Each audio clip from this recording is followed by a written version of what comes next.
Katulad nga ng inaasahan, dinecline na nitong si Austin Reeves ang 4 years max contract na binibigay sa kanya ng Lakers. Una pa lang naman nakikita na talaga na malaki ang posibilidad na hindi nakunin ni Austin Reeves yan at paniguradong balak na niyan ngayon na mag-ibang direksyon. Hindi pa natin masasabi na pwedeng maging good or bad ang decision na to na ginawa ngayon ni Reeves. Nagkakahalaga lang kasi ng 89.2 million yung 4 years extension na binibigay sa kanya ngayon nitong Lakers. At yan lang rin kasi ang kayang ilabas ngayon ng Lakers dahil nga sa salary cap flexibility ng mga to.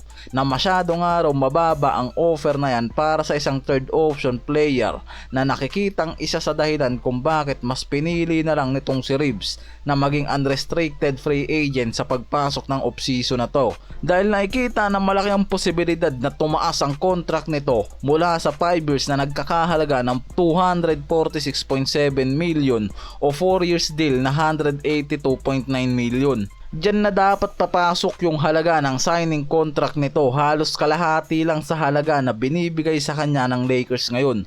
Masyadong nababarat nga raw itong si AR sa presyo na yan. Kaya tatapusin na lang ni Reeves ang natitirang contract niya at magiging unrestricted player na sa offseason na to. At possible na humanap yan ng ibang teams na kayang magbigay sa kanya ng mas malaking contract. And by the way mga pare ko, walang issue na nakikita ang mga analyst at mga NBA reports na naging problema ng Lakers dito kay Reeves dahil sa limitadong salary lang, kaya napilitan nga raw itong si Reeves na i-decline ang extension na yan.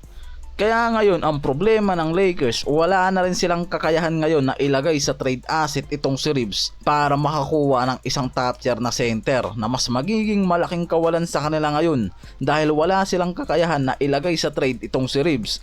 Kung magiging unrestricted free agent na yan sa pagpasok ngayon ng off-season at si Reeves mismo ang may option kung saang team niya gustong pumirma ng kontrata. Hanggang ngayon wala pa ring sagot ang Utah Jazz sa trade offer na sinubmit nitong si Rob Pelinka para kay Kessler.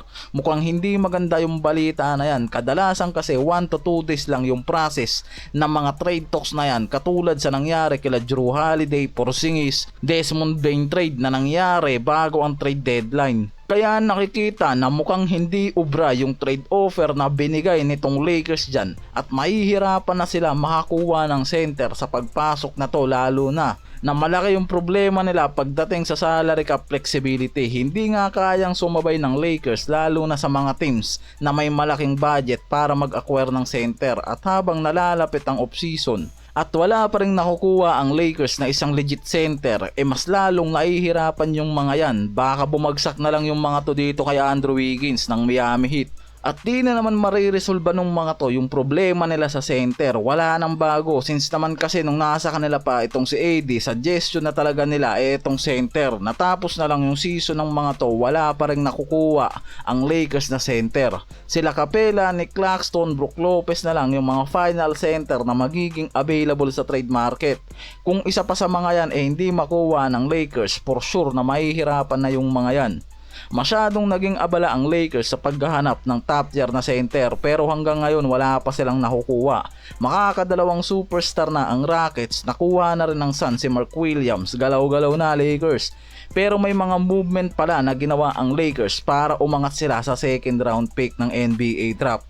Dahil sa report ngayon, mula sa original nilang 50 pick, unang na-switch nila yan mula sa 45 pick kasama ang cash. Kaya ngayon nasa second round sila at nakuha itong 36 pick mula sa Minnesota Timberwolves. Itong si Ado Tiero na super athletic wing mula sa Arkansas, nakilala sa isang solidong playing style sa junior year niya.